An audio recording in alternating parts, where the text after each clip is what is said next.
Welcome to the Felt Dyslexic Artist Interview. My name is Liz Buckridge. For me, as a dyslexic artist, other artists and creatives have always been my number one inspiration. In these interviews, we talk with artists and creatives who share their stories and gain insight into their process, from inspiration to art tips, career building, and more. We're so lucky to listen to the wisdom of Francesca Dolnier today. I'm so excited to hear about her past and future projects and her insights on life as an artist. Hi. Hello. Thank you for talking with us today. Of course. Thank you for having me.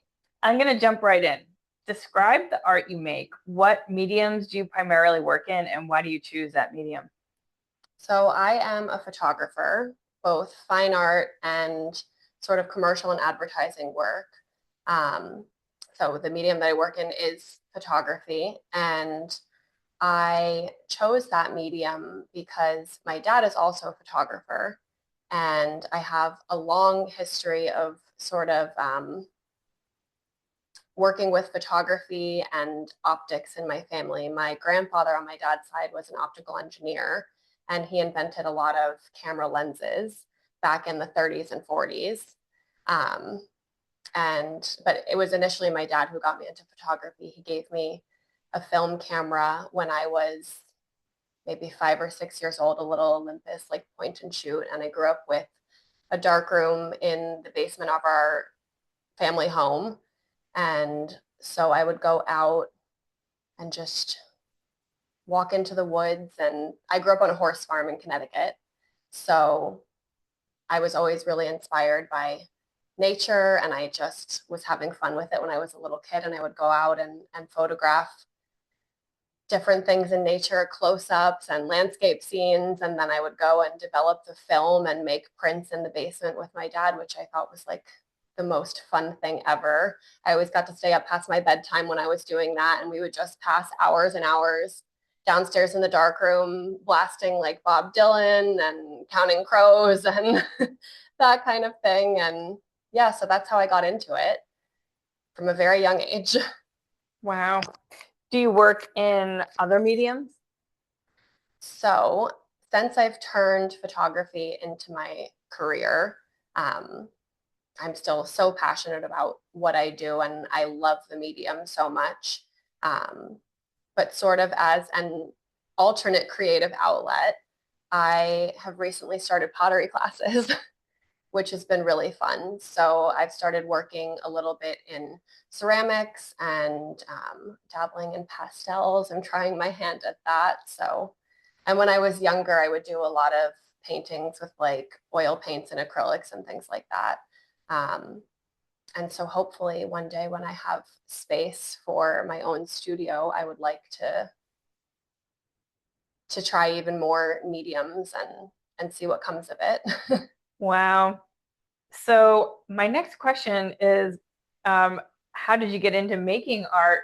But you kind of already talked a little bit about that with your dad and having the dark room. Yeah. I mean, that's how I got into making art when I was very young. And then for whatever reason, even though my dad was a photographer as his career and he still does it for fun, he's since retired. Um, but even though I saw that was his career path, I didn't really think to make that my career path, even though I've always been really passionate about photography. So I went to school and I studied art history at university and went on to work at the Museum of Modern Art in New York for about 4 years in a more curatorial role, assisting a curator in the Department of Painting and Sculpture. And I was there for around 4 years. And one day it just hit me that I still had this like deep passion for photography, and I really just wanted to do that, both the fine art and the advertising side. I just love the whole spectrum. And so even though I studied art history and had like the dream job out of school and all of that, which was incredible and it was a great experience, I decided to just quit. And without a real plan, which looking back, maybe I should have formulated a better plan. Um, um, The dog. You can let her in if you want. Can we pause it first? Oh no, we just go. Okay. It's fine. Oh my goodness. It's fine. Hi. I don't know how she got up here because she was locked in the back. It's fine. So can you well, I guess you answered this too. Can you tell us about your background and how you first became interested in art? And I mean, I think that I just like visualize you taking photos of horses. It's amazing. Yeah. Wow. Yeah. So, how cool. So, how did you get into your specific style? What themes or subjects inspire your work?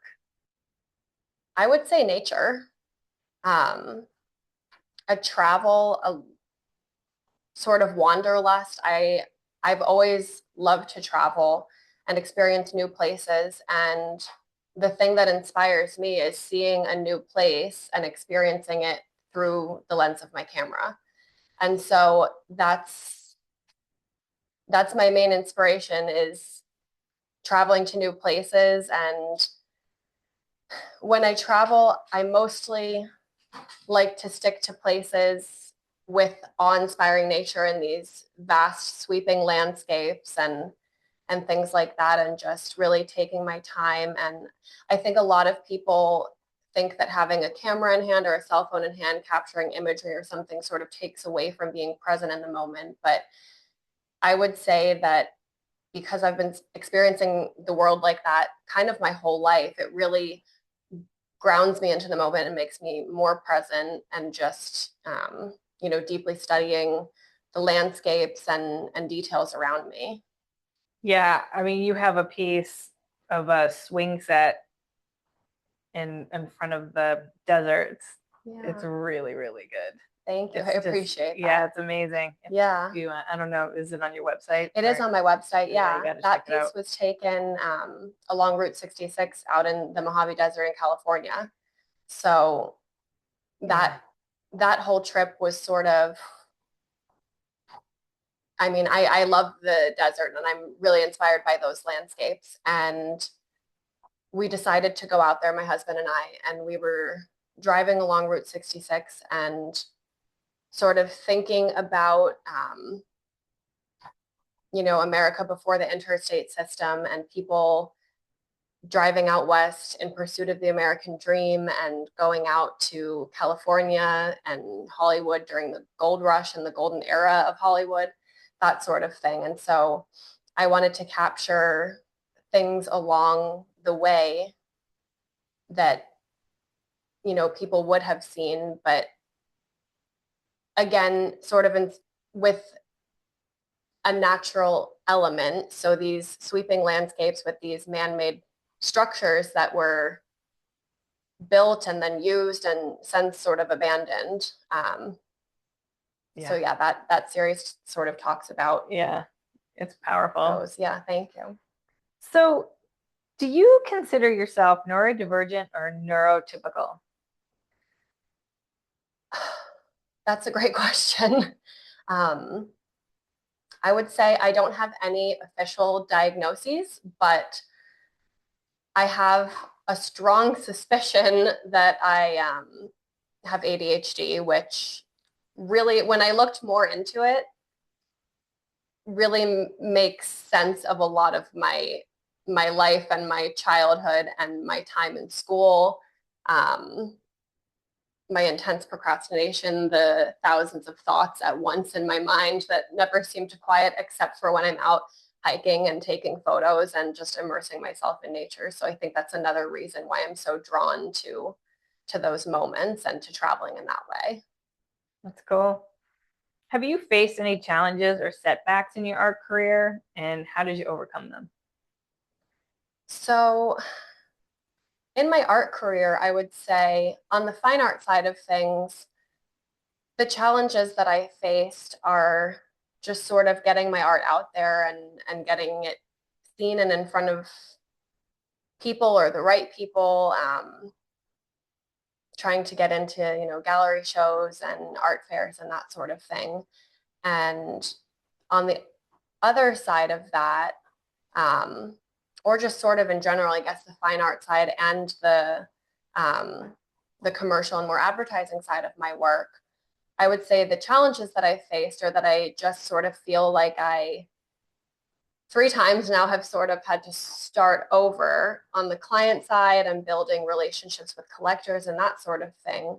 Um, when I started this whole thing, I was living in New York City.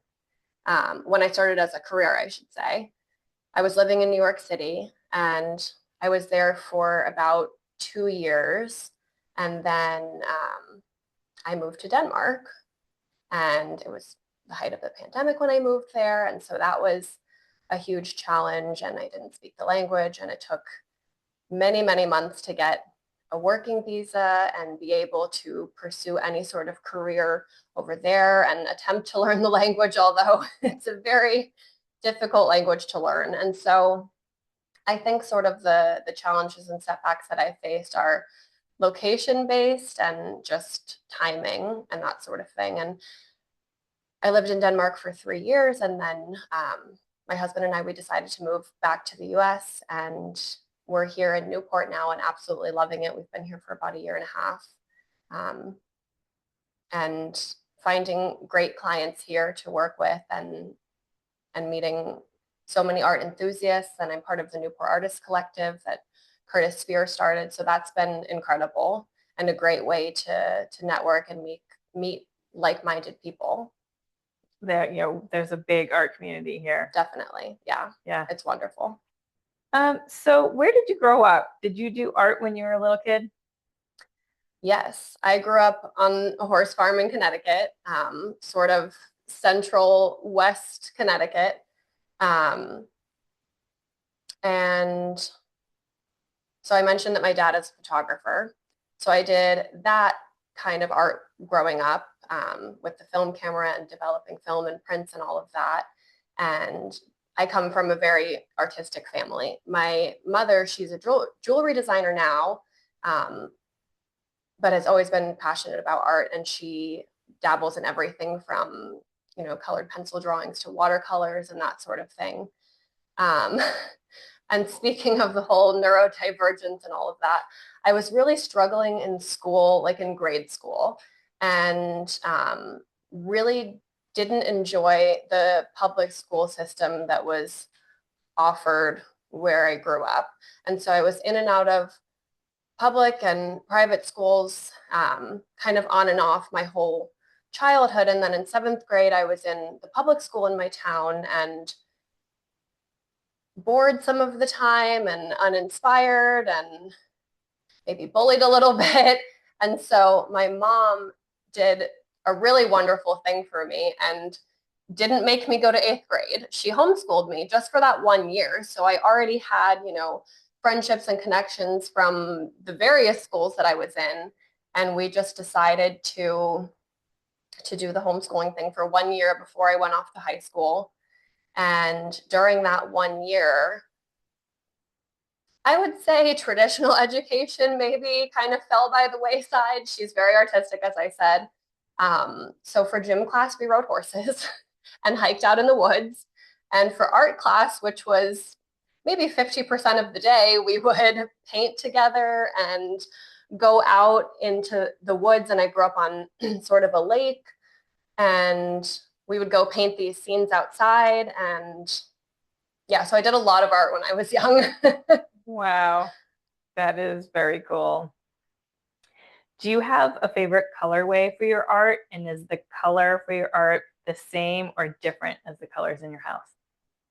Well, looking around, I would say a lot of my art is very rich sort of blues and oranges. I'm really inspired by desert landscapes, as I said, and also the sea.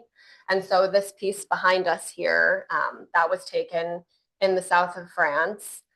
And so I would say the main color palettes in my art are sort of these like earthy tones, of course, being that they're of landscapes, and then also like rich blues and oranges and tans and that sort of thing.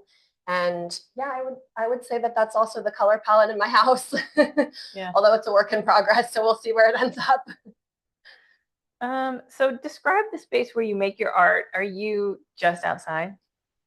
Pretty much, yeah. just outside, and I hope to one day do my own printing and framing. Right now I work with a lab to do those things. They don't really have the space for a big giant printer and all of that. I'm hoping at some point in the backyard to build a sort of greenhouse and make that into a studio of sorts. Yeah, and be able to maybe not print out there. Maybe I'll turn my current office into like a printing and framing Wow. shop if I can figure out the frame building portion. Oh, yeah, your pieces are big. Yeah, they are. So you talked a little bit about how your school system supported your interests in art growing up. Yeah. They like not so much. How was that? It depended from school to school, but I would say my high school that I went to after eighth grade really, oh no. It's okay. Should I let her back out? My husband just got home. Oh, yeah, sure. Oh my goodness. She's fine. I'll let her out. He can take care of her. Go outside. Oh my goodness. Lots of doggy interruptions. Fine. Oh. So yeah, my school system when I was younger, I would say didn't have that much in the way of art classes and things like that. But my high school was wonderful. I went to an all-girls school in Connecticut for high school, Westover, and they had an amazing photography program. And so that was sort of my first taste of digital photography, actually. I took black and white and color film classes just to sort of hone those skills, though I already had them from doing that my whole life with my dad. But my first taste of digital photography and sort of working with like the Adobe programs and that type of thing was in high school. A lot of people at that school everyone was very intelligent and a lot were high achievers. And so a lot of people took tons of AP courses. And the only AP course that I was interested in taking was AP photography. So that's the only one that I took. So that was a digital class, and we sort of had to have this like thesis and this end of year project and that kind of thing. So that school really supported my artistic journey. That's awesome. Yeah, it was great. How do you see your work evolving or changing in the future? What do you have planned? I would say something I've been toying with for a long time, and I hope to be able to do with some sort of studio space at some point, is maybe taking some of my photography and doing more like assemblages or collages and that sort of thing with my own photos, and maybe overpainting them with oil paints and creating different textures and moments like that. So we'll see. And we'll see where the ceramics go. It's been a lot of fun doing that as well. I love that. Yeah. Is making art an emotional process for you or strategic? I would say a bit of both.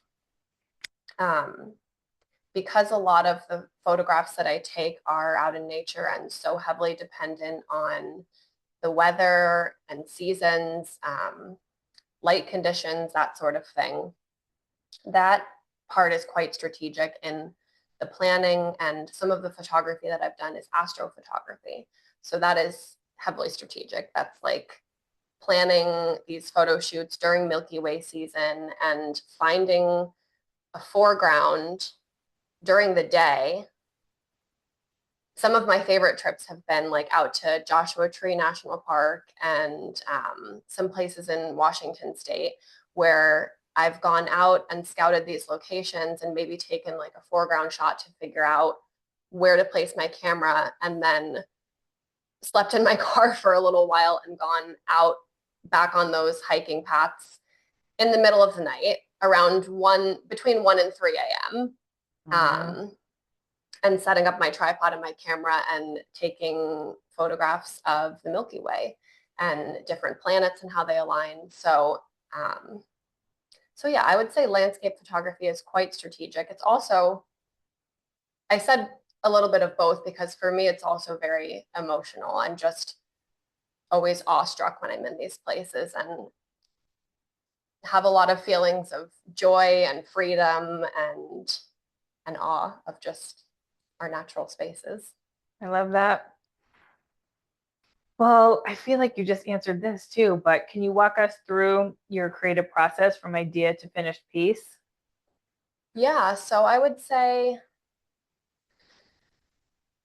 my creative process is just sort of scouting locations and planning trips around places that I know will inspire me, and then going out with my camera and finding what looks cool to me and what inspires me to take photos. And it really is heavily dependent on lighting and that sort of thing, as I said.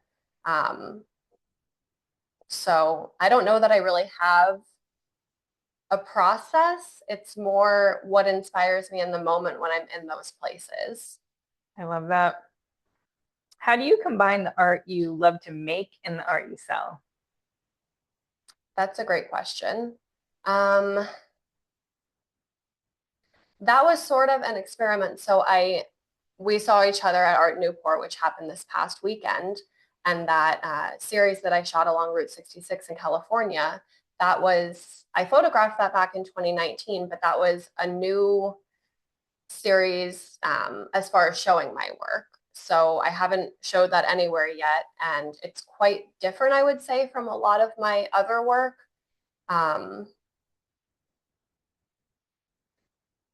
and I didn't know how it would be received because I really think that those spaces are quite beautiful, sort of nature reclaiming these human-made structures and these vast landscapes, and they're a bit eerie, um, also nostalgic and beautiful in some ways. And so that's part of, I love to make all of the art that I make, but that in particular really sort of speaks to my soul. And I didn't know how that would be received and if other people would feel the same way, or they would say, this isn't like a lot of the art that I've seen before. So I was quite nervous to show that series. I'm glad that it was very well received by most. um, but sort of combining the art that I love to make and the art that I sell, I think just happens naturally because these places that I'm traveling to are awe-inspiring to me. And I think a lot of people find them to be that way. So people are quite drawn in by the photos I think, that I take. yeah, a lot of the photos you take are Yeah. relatable, right? Yeah. They like evoke a feeling, Right. and people can relate to that feeling. Yeah. And you do capture a feeling. Thank you. I So appreciate that. I just didn't know if you work in a lot of commission or No, you just go out there. I just go out there. I have yet to do a commission. I met an interior designer at Art Newport, who asked me if I had a series sort of like that Route 66 series and the sort of like cinematic format that it was shot in, but of Newport for interior design projects here. So maybe there are commissions coming, or that's something to think about for this market. So That's awesome. yeah.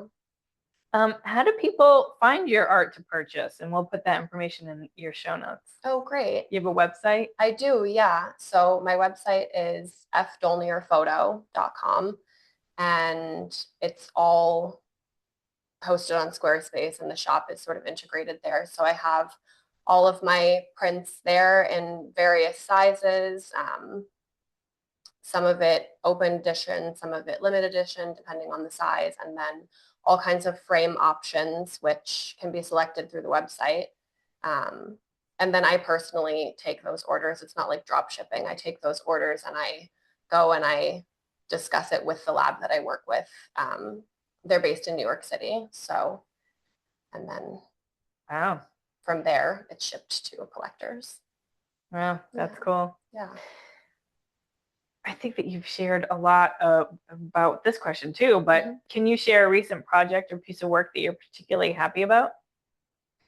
I would say that series. So good. And Art Newport. That was such an amazing experience and so great for the artist community and the art loving community here in Newport that an event of that scale and caliber was here in Newport and hopefully continues to be. I mean, that was the inaugural event and I really hope that it continues because it was amazing and it was so great to be a part of. Yeah, Curtis has a lot of energy, doesn't he? He really does. I don't know how he does it all, from creating his own art to running his gallery to running the Newport Artist Collective and now Art Newport. Yeah. That was a huge undertaking, but executed so, so well. Yeah, he's unbelievable. How do you stay motivated as an artist? I would say just spending time in nature, no matter where I am. I think that I get really, I mean, since I still do film photography for fun and for some of my fine art projects and things like that. But most of my work is digital photography, which is like, I don't know, 10 to 20% behind the camera.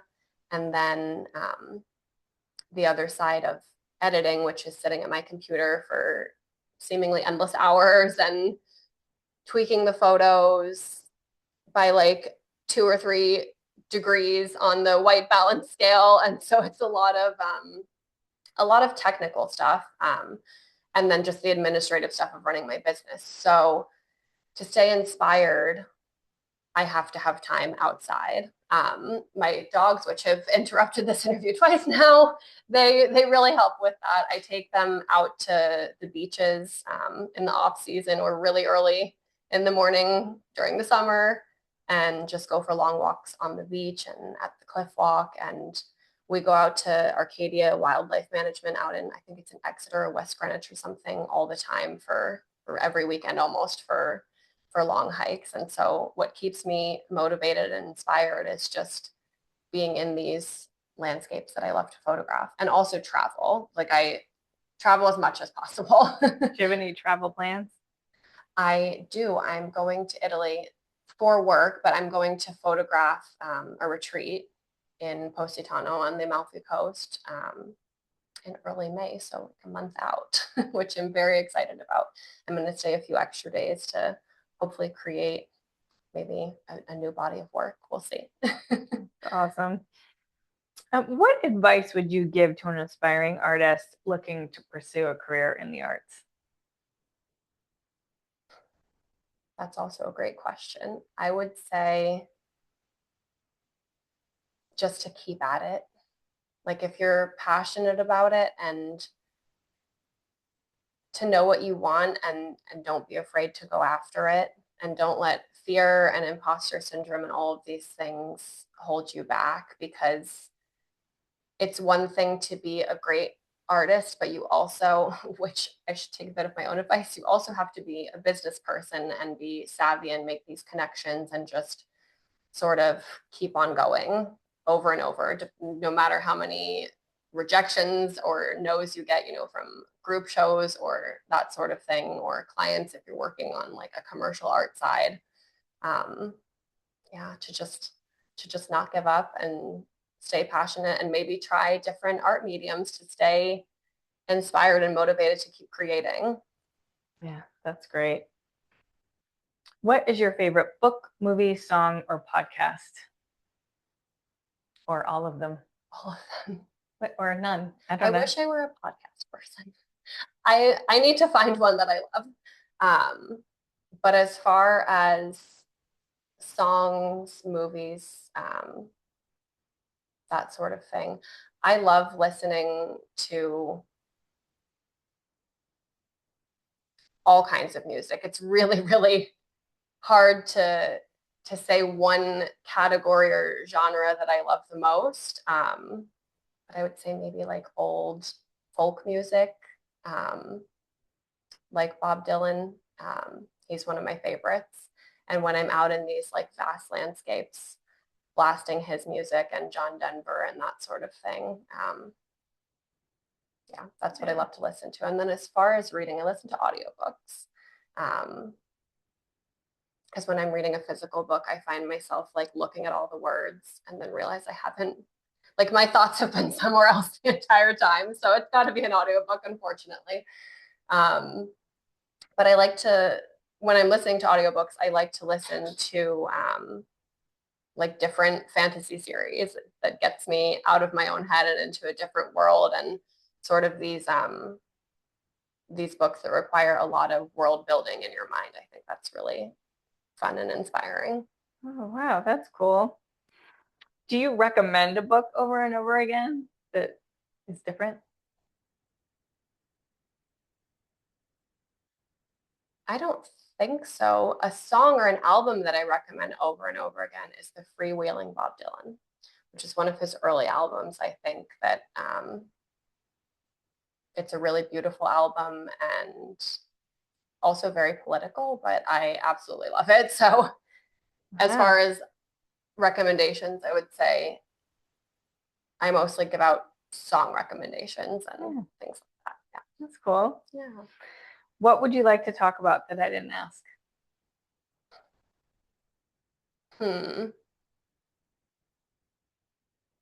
I feel like we've covered so much here. I'm not sure.